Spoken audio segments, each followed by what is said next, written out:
This conference will now be recorded. Okay, well, welcome.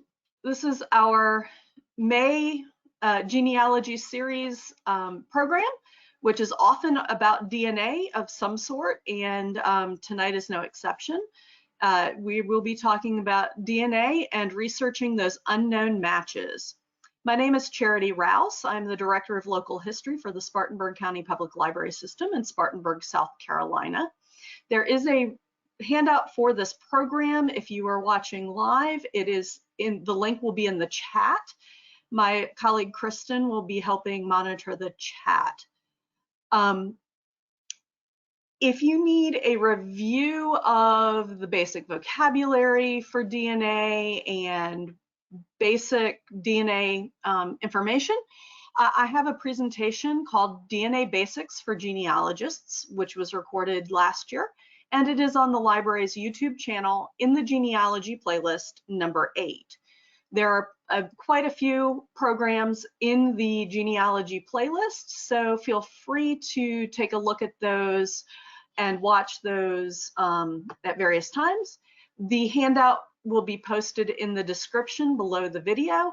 If there is a handout for that particular program, and there usually is, you may have to click see more to get to the link in the program.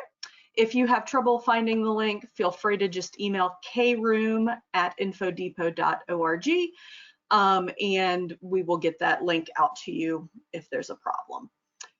So if you have questions, feel free to ask them in the chat box, and I'm going to start going as long as I can get to the right thing here. So you have your DNA test results. Now what?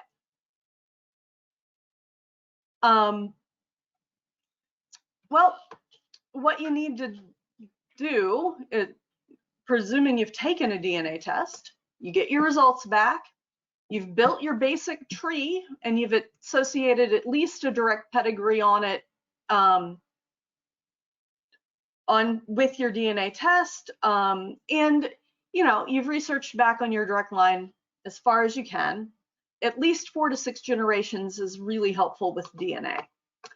Please note that if you are working with unknown parentage, do compile what information you know so that you can compare what you're finding in your DNA results with that, and it will help you start to figure out what information you know and which side of the family somebody might match you on, those types of things. As to DNA tests, Ancestry is the most recommended because they have the largest database. 23andMe is also recommended for the initial test with the company. Neither of those two companies allow uploads, and so you have to test with them if you want to be in that database pool. Family Tree DNA, you can upload your results from one of those other two tests to Family Tree DNA. You can pay, I think it's about $20 now, to unlock the tools for that test. MyHeritage, Living DNA, you can upload your results to those as well. And then GEDmatch is a third-party vendor that you can upload your DNA to compare. If you've only tested at 23andMe and your match is tested at Ancestry and you both want to upload to GEDmatch, you can compare the two tests there.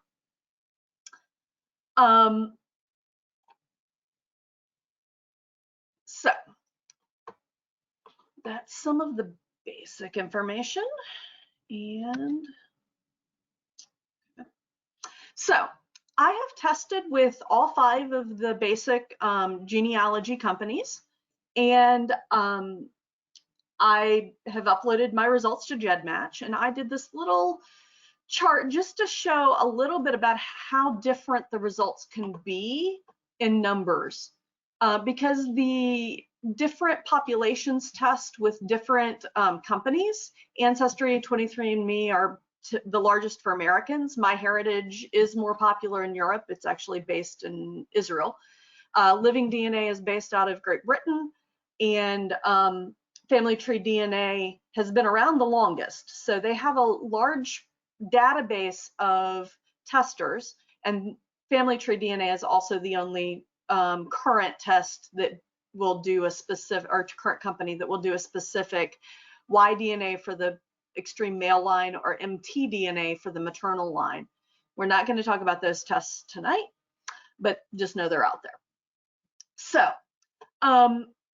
some people will only test with one company, so they are a unique tester to that company, and others test or upload to multiple or all of the places. So do keep an eye out for the relatives who are matching in each of the different buckets. So because you can use tools on some of the testing companies to give you more information than what you can find from Ancestry directly. But on Ancestry DNA, I have 91,084 total matches. That's a lot of people. Above 20 centimorgans, and 20 centimorgans is kind of the bottom of the fourth cousin bucket. I've got 6,870 matches above 20 centimorgans on Ancestry. It will take me a lifetime to get through all of those matches. I'm not sure I ever will. At 23andMe, it's a smaller test pool, but they also limit your matches. I think their current limit is 2,000 matches. And I have 1,506 matches, all of which are above 20 centimorgans, because they tend to not show any of the smaller matches. Family Tree DNA, I have 7,465 matches, and above 20 centimorgans is 1,797. MyHeritage, I have 21,445. Of those, 4,333 are above 20 centimorgans. One note about both Family Tree and MyHeritage, they both count all sorts of little teeny 2 and 3 centimorgan segments that you match with people. So you may have a slightly inflated match centimorgan, which is the unit of measurement for DNA, match on those two sites. 23andMe, you will have a higher match potentially, because they count X chromosome matching, as well as they add both full and half matches if it's a sibling, for instance. And so the sibling is going to match at a higher number of centimorgans at 23andMe than the sibling will on the other sites, because of how it is counted. Just something to know. You may or may not need to know the specifics. If you need the specifics, just ask. Living DNA is the newest of the 5 kind of big genealogy testing pools. And as I said, they are out of Great Britain. I have 546 matches there. Of those, 55 are above 20 centimorgans. None of those 55 are over 100 centimorgans. So that does matter, because that means it's a lot of very small matches and very distant matches. But these are my results. Your results may be different depending on your ethnic background and how recently your ancestors immigrated to the United States. My ancestors, everybody's been in the US since at least 1816 to 1820, most of the lines prior to 1720. So a lot of them are colonial Virginia. So I have a lot of US matches and not so many European matches. And it's just one of those things because of the immigration pattern in my family. So Ancestry DNA is what we're going to look at the most tonight, just because it's the biggest pool. And there are some things to be aware of on Ancestry. There is no chromosome browser, so you do have to be cautious about making conclusions about how you match another tester, because you cannot compare apples to apples and see exactly what chromosomes you're matching on. You may not be matching person A and person B in the way you think you're matching them. Through lines is a great tool for many people, and it is based on other people's trees. if you've done any of my classes, you will know that I'm kind of skeptical about other people's trees for the most part, because they're only as good as the sources they use and the amount of thought that someone puts into the match before they just click add on the tree. You can be led an extremely long way off of the correct path of relationship by some of these through lines. Ancestry does use a timber algorithm to reduce what they call identical by state matches and give only identical by descent matches. The identical by state means that a significant portion of a population from a particular geographic area or ethnic group has this same chunk of DNA, which means it is relating to that part of the DNA where it's not unique. It's everybody, 80% of Great Britons have this, or British people have this particular chunk of DNA. And so Ancestry tries to remove those large pools so that you're identical by descent, or the ways you are unique and match your family uniquely, come up as higher priorities. Sometimes they may get it wrong, and that's why you'll see unweighted centimorgans in one of the, when you're looking at a match's profile. So on Ancestry DNA, you click on the DNA tab at the top of your page once you're in your account, and you choose the first DNA option, which is your DNA results summary. A little bit on how to read this particular page. It will tell you what test you're looking at, what it's showing, your username that it's showing, and if you've linked it to a tree, it tells you which tree.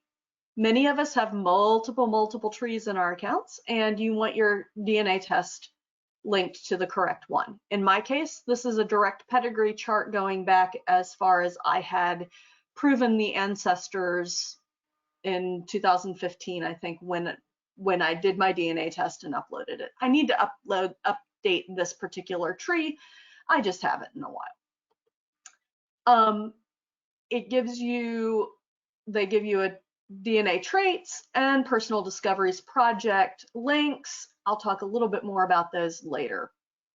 The parts that you're going to use the most to figure out your matches are DNA story, which is your ethnicity, and it is an estimate, and I need to just reinforce that this is an estimate. The estimate will change over time. Since I've had my DNA results, which is closing in on 5 years, I guess, or just had, 5 years approximately. The DNA results have changed fairly drastically at least 3 times. So know that it will change. Overall, unless it is a significant amount of DNA and a significant ethnic percentage, don't try to use this as necessarily a tool. It's good coffee table conversation. And just also remember that this is the estimate of where your ancestors were between 500 and 1200 years ago. So generally before the genealogical time frame for most of us having written records. You will see the ethnicity estimate here at the top right. I'm very heavily British Isles, with a little bit of Finland, and that is most likely on my mother's maternal line, because our haplogroup for the mtDNA falls into Finland, the Sami people. You will see additional communities. These are these communities in the US, and this is not saying that your relatives lived in these places. It is saying that people with similar ethnicity results to you are in these communities and migrated in those patterns. So in my case, people of the British Isles who landed in Virginia, many of them moved west. Not my direct line, except for I have one, I think it's third great grandmother, who ended up moving west all the way to Missouri.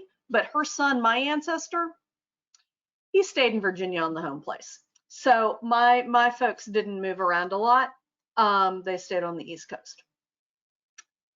But that can give you hints as to, if you're not finding your people and you know that people who are similar to your ethnic makeup moved west to these places, you might want to research there just a little bit to see if you can pick up their trail if they did indeed move.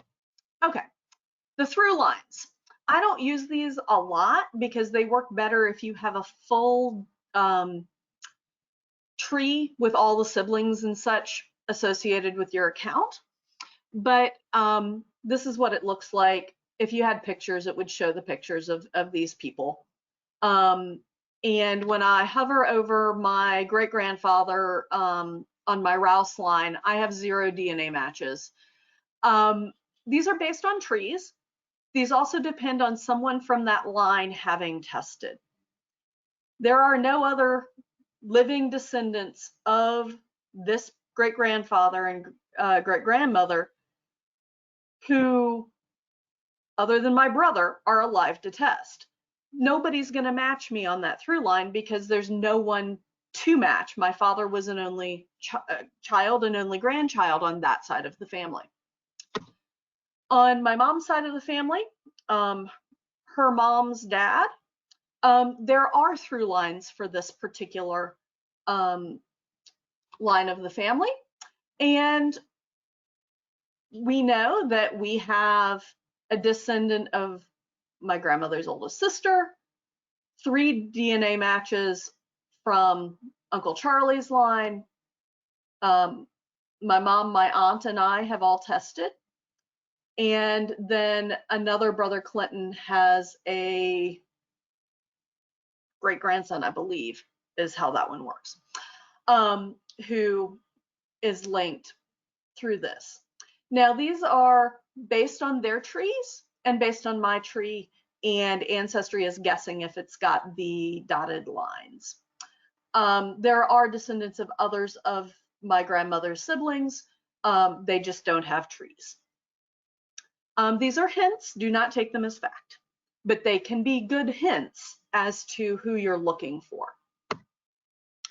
The Traits and Personal Discoveries Project. Traits is a way for Ancestry to ask you for more money. It is related to a health discovery test that they were going to be offering and started trying to offer and then chose to not offer. And I haven't heard whether that was discontinued because of FDA shutting them down or not. 23andMe had to go through a lot of FDA hoops a number of years ago to do their health testing.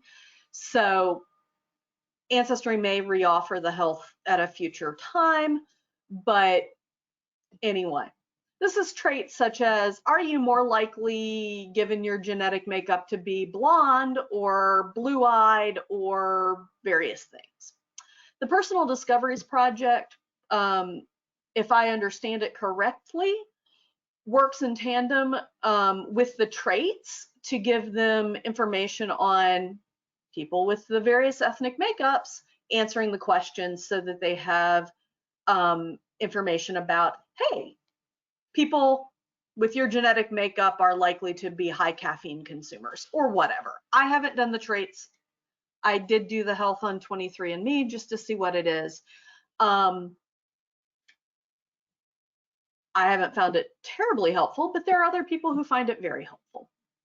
Now, the traits, Ancestry does sell aggregated information to third-party vendors. So depending on your privacy settings and what you've opted into, they may be monetizing your answers to that particular question box. So I would recommend just be skeptical about that, but that's my personal opinion. So the DNA matches that you see when you click on the DNA match screen, which you'll see the top of mine in a minute, they show broad levels of categories of relationships. And they now list them in both centimorgans, which is the unit of measurement, and total percent shared. So you match on 10% of your DNA. Well, what does that mean? Some of the categories are cut and dry. Parent-child, absolutely accurate. If they tell you you're parent-child, the one time it's not going to be a parent-child relationship is if your parent is an identical twin or triplet or multiple. I have a colleague whose parent is an identical twin, and Ancestry links his aunt as his mom because, well, they're identical twins. So it's just one of those things to be aware of. Close family to third cousin. This is a range based on the number of shared centimorgans between the two testers. There are many possibilities of relationships as you move into smaller shared amounts of DNA. Ancestry does allow you to click on the shared centimorgans to show what possibilities there are. And there's a third-party vendor called DNA Painter, which hosts the shared centimorgan tool, which has been crowdsourced from the genealogy community. If you want a second opinion or a different way to look at it, it's actually interactive. And so if you play around with how many centimorgans someone shares with you, you can see what amounts are different relationships. And there is always the possibility that you may match someone in multiple ways, thus increasing the amount of DNA you share with them. So if somebody pops in as an unexpected high match, I see people jump to conclusions all the time on the various Facebook groups I'm in, and patrons coming in. Oh, I have an unknown half sibling. Well, maybe, maybe not. You might have an unknown aunt rather than half sibling. So it just depends. So you're going to want to look at these various ways of examining the information in the matches before you jump to conclusions. So this is my match page. I have redacted, I hope, all of the personally identifiable information about my living relatives. Genealogy ethics standard. You don't share information about living people without their written permission online. There are people out there who do share information about their living people without their express permission, and that is not according to the genealogical ethics. So, standards. So, just be aware. This is why when you post a tree online, anyone who is living is going to be a little pink girl box, blue boy box, or gray unknown box, because the platforms really don't want to put living people's information out there. And people argue on that, but that's the standard. So you will see that I have a parent-child match. This is my mother. And we do have a common ancestor. See the little green common ancestor there. She has a public linked tree, which is her side of the tree I have. We have some close family matches. This top match is my mother's sister. And then further down, when I click on, when I click on this 1,611 centimorgans here, I get this chart pop up that tells me 99% of the time, someone who matches at that level of DNA matching is either a grandparent, grandchild, half sibling, aunt or uncle, or niece or nephew. This is my aunt. She falls into that 99% category, and not the less than 1% of a first cousin, great grandparent, etc. You'll see here shared DNA 1,611 centimorgans. The unweighted shared DNA means that we didn't lose anything when they did the Timber algorithm.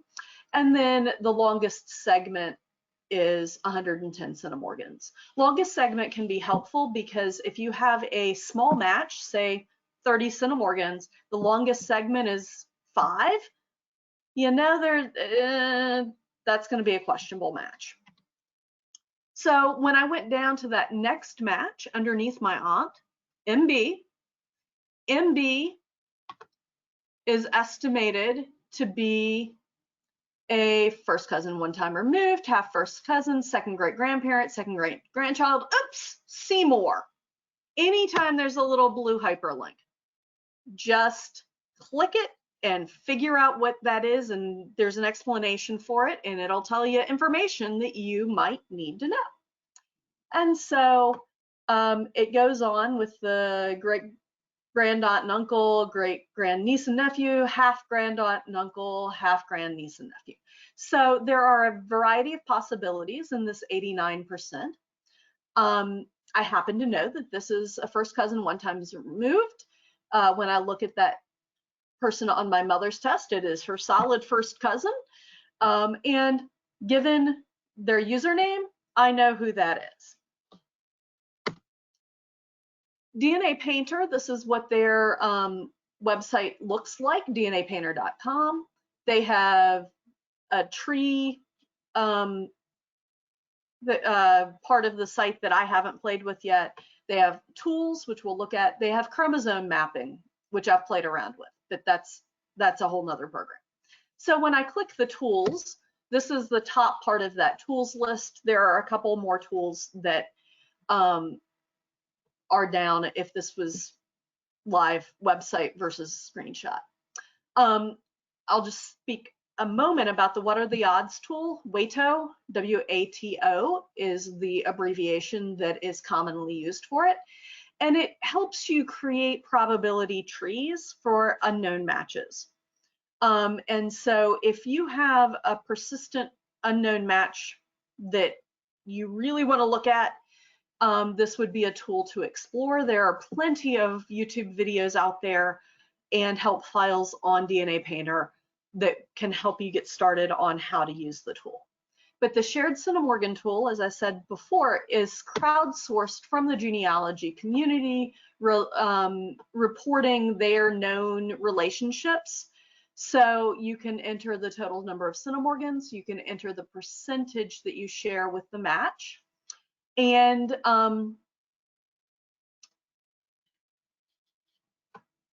it will give you, it will populate the map and pull out these are the things that, these are the ways you might be related to this person. You will see on these, they give you a, like for a grandparent, the average is 1,754, the low is 984, and the high is 2462 centimorgans. So there's a range in all of these relationships, but that chart can be extremely helpful to help visualize how and where you're matching.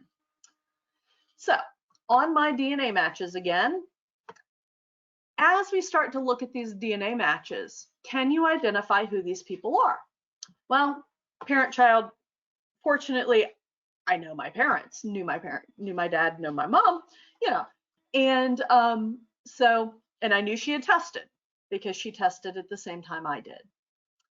My aunt showed up, and managed by the Ancestry account that manages it. That person may or may not be related to the person whose test it is. I manage my mother's, I manage mine, and I manage a test for one of my best friends. And so when you're contacting someone, do indicate which test you're talking about if it's managed by someone else, because they may be managing 10 or 12 or 20 accounts for family members and friends. So help your match when you message them. So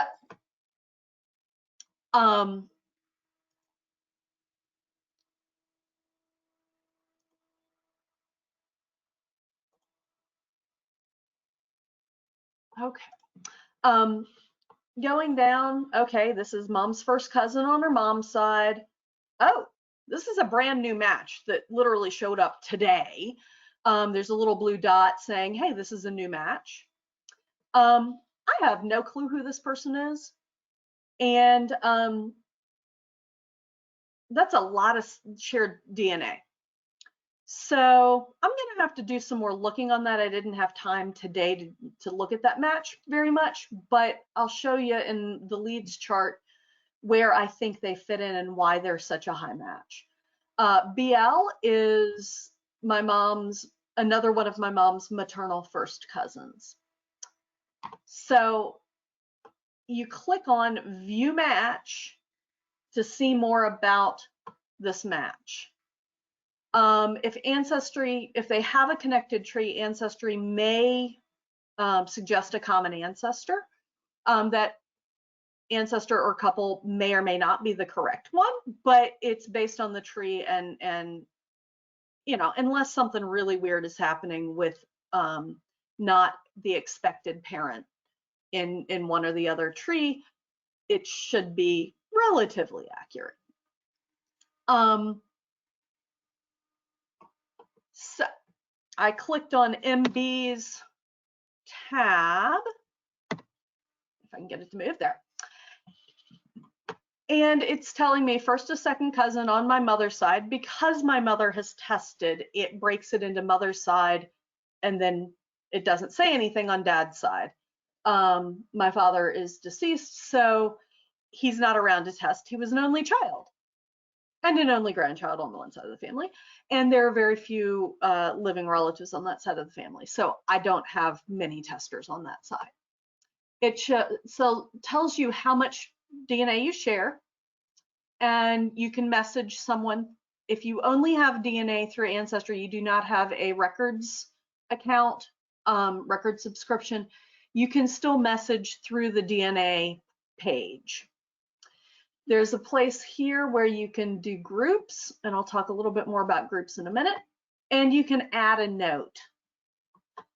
If he had a tree and there were common ancestors, they would be suggested here on the bottom left.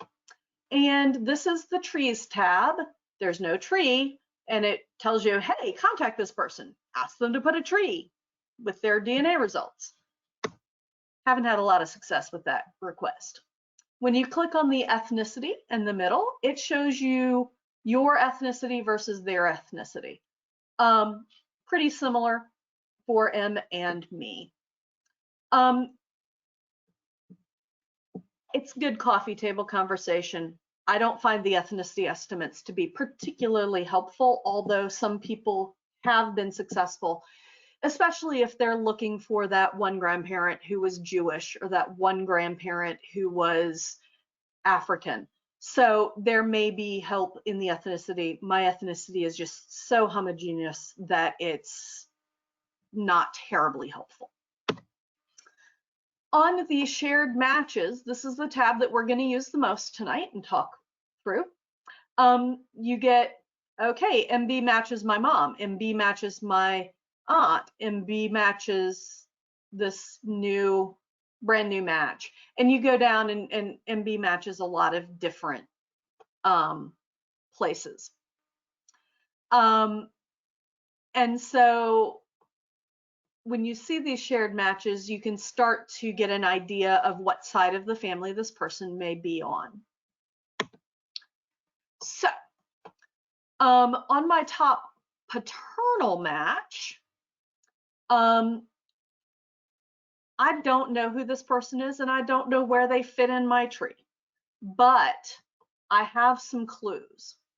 I've put a star there because before Ancestry gave us the little color circles, Ancestry gave us, you could star match or not star match. So I decided 5 years ago that I was starring anyone who was a paternal match when on my dad's side of the family, because I can go to groups and I can click show me all the starred matches, or I can click now and say show me all the pink matches. What do these various colored dots mean? Well, you decide. So you may decide that you want to have your great grandparents be a color dot. You may decide a location. If I can't tell immediately what family line the match is on, Especially on dad's side, I can tell, is it an Eastern Shore, Virginia, Maryland kind of match, or is it a South Carolina kind of match? On my mom's side of the family, it's further west in the state of Virginia into Rockbridge County and west down the ridge of the Blue Ridge. So I can often at least, I can often at least categorize into a bucket as I'm reading through the match information. Sorry about that scroll. There is a place to write your notes. Do write your notes, because you think now when you're first doing this, oh, I'll remember. You're not going to remember, especially when it's 5 years down the road and you're like, let me look at that match again. And then you have to start from ground zero and say, okay, I didn't write any notes and I don't know what I was thinking. So I do write notes and I do date the notes. Since I'm the only one who works on this account, putting my initials in isn't terribly helpful, but if you have multiple people, like on mom's account, I try to make it when I write a note that she knows I've written that note and I know I've written that note versus her writing a note, because we can both look at her results. But okay, this person doesn't match these high maternal relatives. So that means that it's probably paternal. And I made that note in September of 2016. And Ancestry used to not show you this amount of centimorgans at the top. You used to have to dig for it. So I would always put it in my notes so it was easier to find. And then I have sent this match a couple of messages every couple of years. When I'm working on this line, I'd send a message. They haven't responded. I don't know if this person is alive, and Googling that name brings up too many possibilities. So, but the notes can be really, really helpful. So the leads method is a method of color sorting your matches. The web address is in the handout. It's also here on the screen. It's a great way to begin to sort and group your matches from Ancestry. This is a manual technique, so you have to do your own work to make the chart. You're going to want to know when you did the work or added new matches, because as I said, I just had that high match show up today, which was like, oh, well, it always happens when I'm doing a DNA program. Either the company changes something right before I did and all my screenshots are out of date, or I get a new match. It uses a basic spreadsheet, so Excel or whatever your favorite spreadsheet is, and it can show where there may be double relationships or missing expected grandparents, great-grandparents, great-great-grandparents. So you may find half relationships, you may find double relationships. It does work best if you have a fair number of matches between 90 and 400 centimorgans. It works best with these second to fourth cousins. Dana Leeds created this method. She is a genealogist and people kept asking her for the tools, so she put her website together, and she has all sorts of blog posts on how to do this. So I have done her method and I have gone off and done a little bit of my own stuff to it just to make it more useful for me and how it makes sense to me. This is one of many ways to sort and organize your matches. It's just one I have found to be helpful. Notice, well, you will notice in a little bit, I had now 69 matches on my list. My mom has 212 matches on her list in that range of centimorgans. So testing the oldest generation is really highly recommended.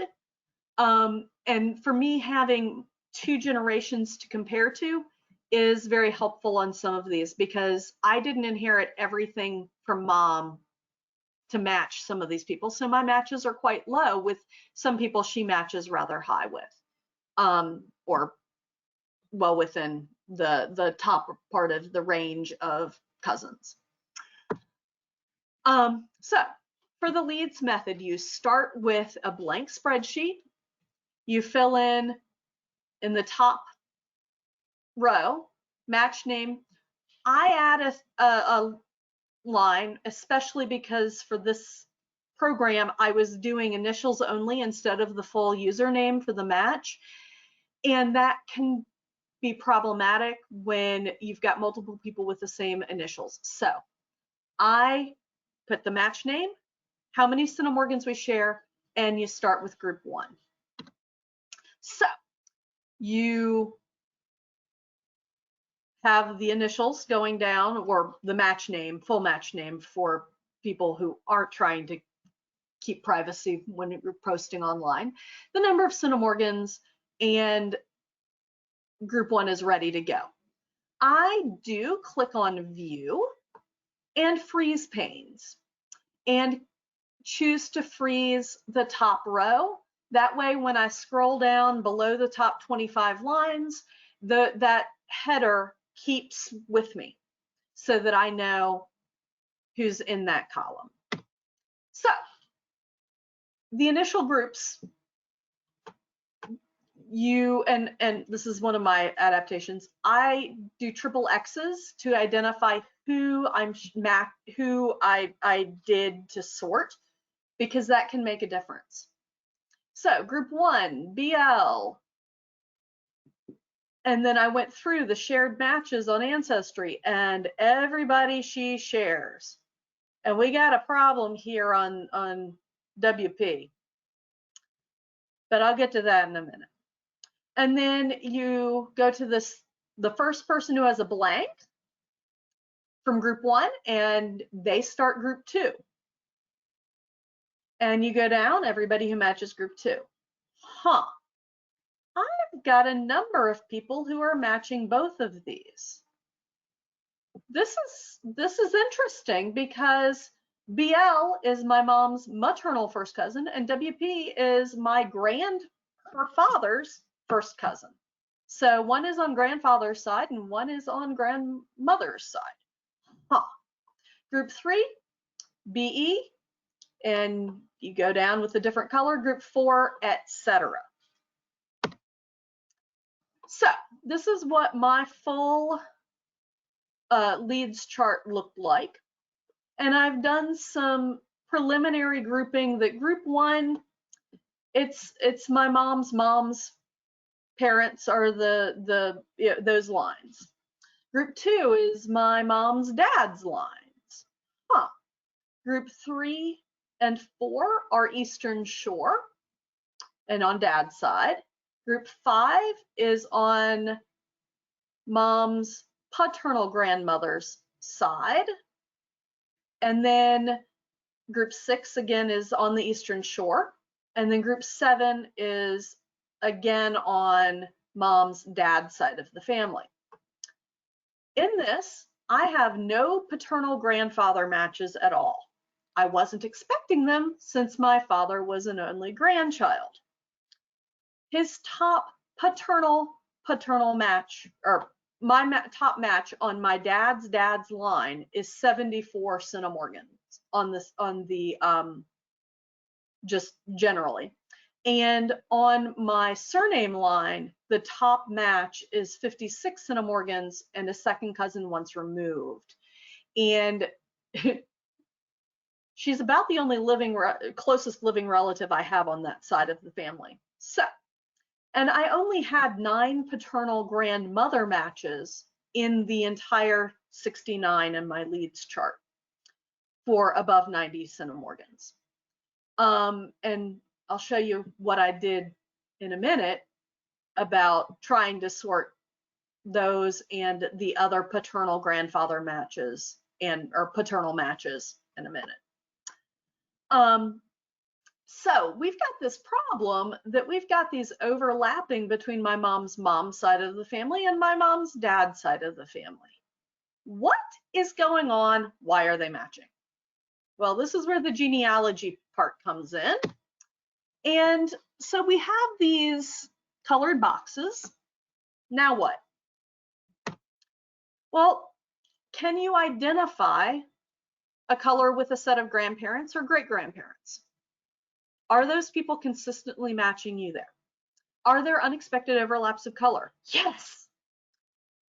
If any of these matches have trees connected to their DNA tests, start checking to see who Ancestry is saying might be common ancestors. Sometimes they have common ancestors, sometimes they haven't done that line of their family. If your tree is not complete, or their tree is not complete, they've only researched one line of their family instead of all 4 lines of their family, then, or all 4 grandparent lines plus, then you may match in ways that Ancestry can't tell because the tree isn't there. Do compare trees not connected to the DNA kit, but do, in your matches account, but do be careful because those trees may not be related to anybody who's biologically part of this DNA trail. Don't jump to immediate conclusions that you have a not parent expected NPE event going on. Maybe it's a not parent expected event, but it may be multiple relationships, something else is going on. Step back, don't panic, do your research, and then figure out if there has been an unknown to you adoption or other situation that has happened.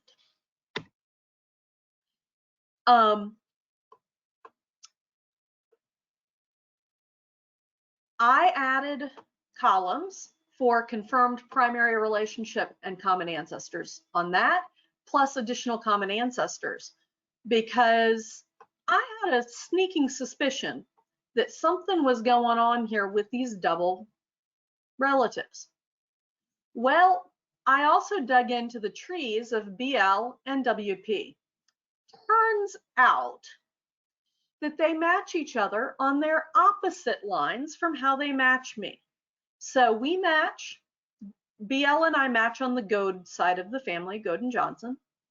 WP matches on the Lawhorn and White side of the family. They match each other on a sorrels line, sorrel or sorrels.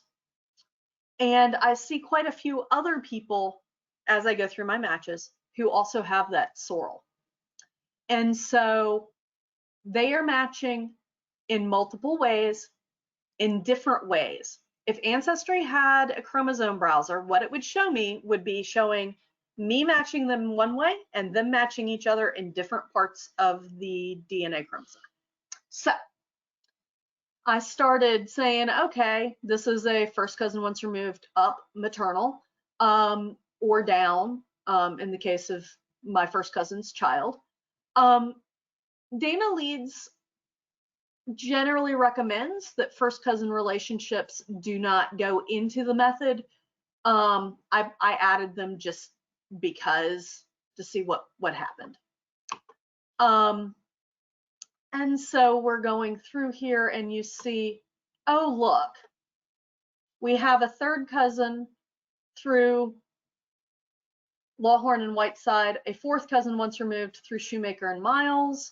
So that's why this person is matching here, but they're matching in multiple ways. But also have this person who matches 2 different times as a second cousin once removed. So a number of multiple relationships. These people often, for the most part, lived in the mountains, and there wasn't a huge population to choose from as to who to marry. And so sometimes you find double first cousins, siblings marrying siblings, or other relatives marrying into the same descendants of the same people. Are there clues in the public trees associated with their DNA test to determine what other potential matches within a color group might be? I was able to determine through some DNA sleuthing, including an obituary, that this line 8 CHS I was thinking it was an adoption or something on that surname, which is a surname match to me. Nope. His mama is our relative. And through his mama's or his mother's dad's obituary, I was able to figure that out. Also, checking the profile page for the match, I checked that profile page and it said biologically a fill in the last name. So it was not the father expected given the surname. So it was a misattributed parentage event, just not in the way I was guessing it was originally. Through lines can give clues. I have a bunch of matches who don't realize there was a Jordan Shoemaker Sr. who married Elizabeth Miles. His son, Jordan Shoemaker Jr., married an Etta Elizabeth Shoemaker. And people have those two couples completely confused in their trees. So, when you click into someone's account and they have a tree, it will show you the common ancestors and it will show you where they fall in that person's tree.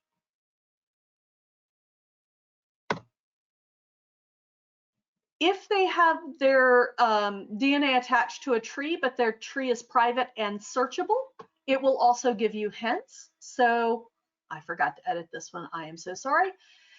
This person could be my match 2 different ways.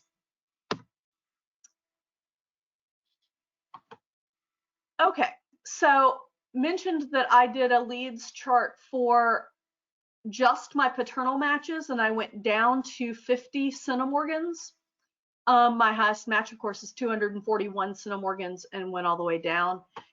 You can see all of these various colors and color groupings because the smaller the match, the more distant the match, the more likely it is you inherited different parts of DNA from the shared ancestor.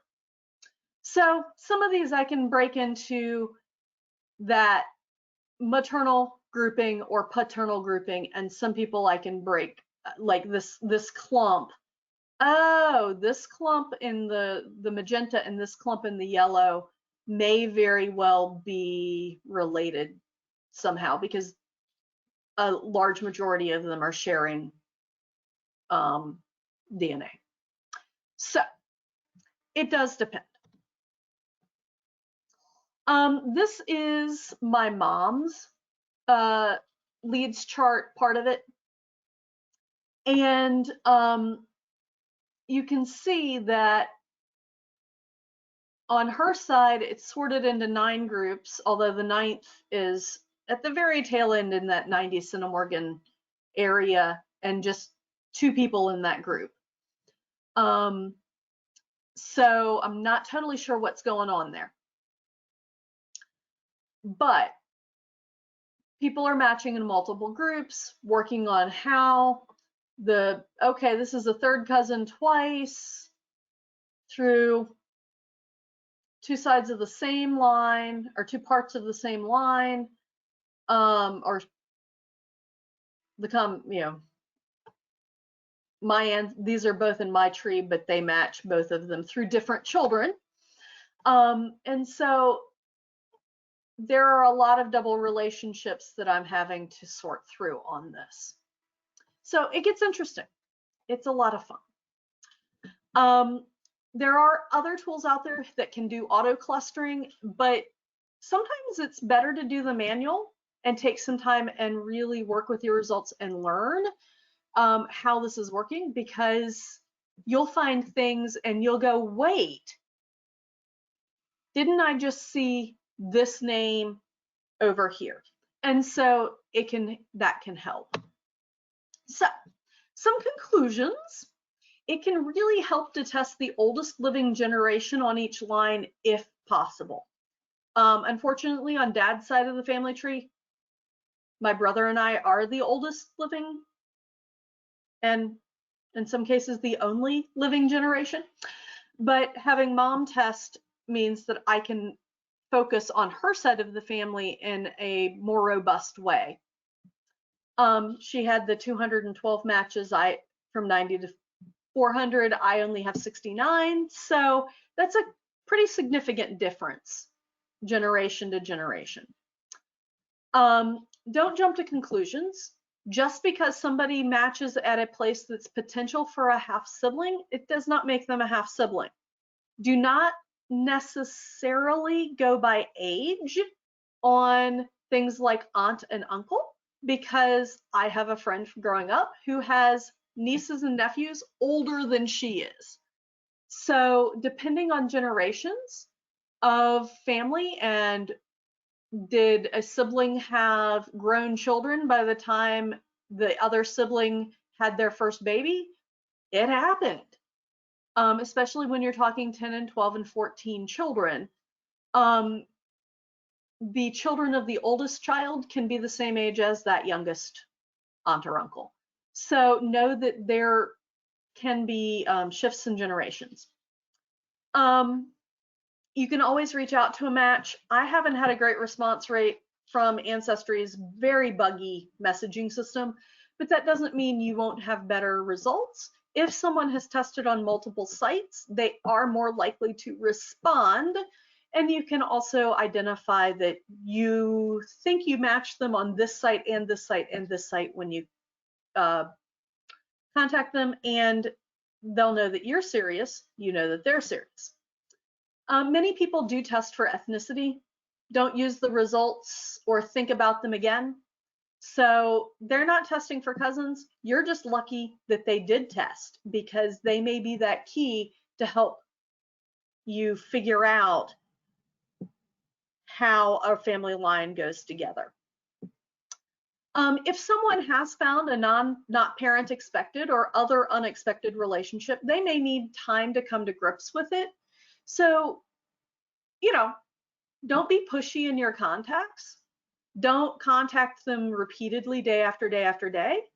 Contact them once, follow up a couple weeks or months later. If you are too anxious and too pushy, you can push people right into the, I don't want to deal with this person. So be nice, be patient, and do work your way through your results. Even if someone does not have a tree, you can use these methods to potentially identify them. You may find connections on other DNA sites for the same username, and they have additional information associated with that particular account than they do with their Ancestry account. Somebody might have tested first with MyHeritage, or that's what they use predominantly. And while they have an Ancestry test, they don't subscribe to Ancestry tools and things. And so they don't use their Ancestry account very often. So you may be able to identify that, hey, this person with this username and this profile picture is matching me on this other site, and they're more active over here. So contact them through the site they're more active through. The traditional paper trail research, such as obituaries, can give some of the clues needed. All of those living pink and blue boxes on someone's tree may add up to the listed descendants in an obituary and help you connect the dots. And it certainly can help. So, that is a brief tour of how I have researched my various ancestors.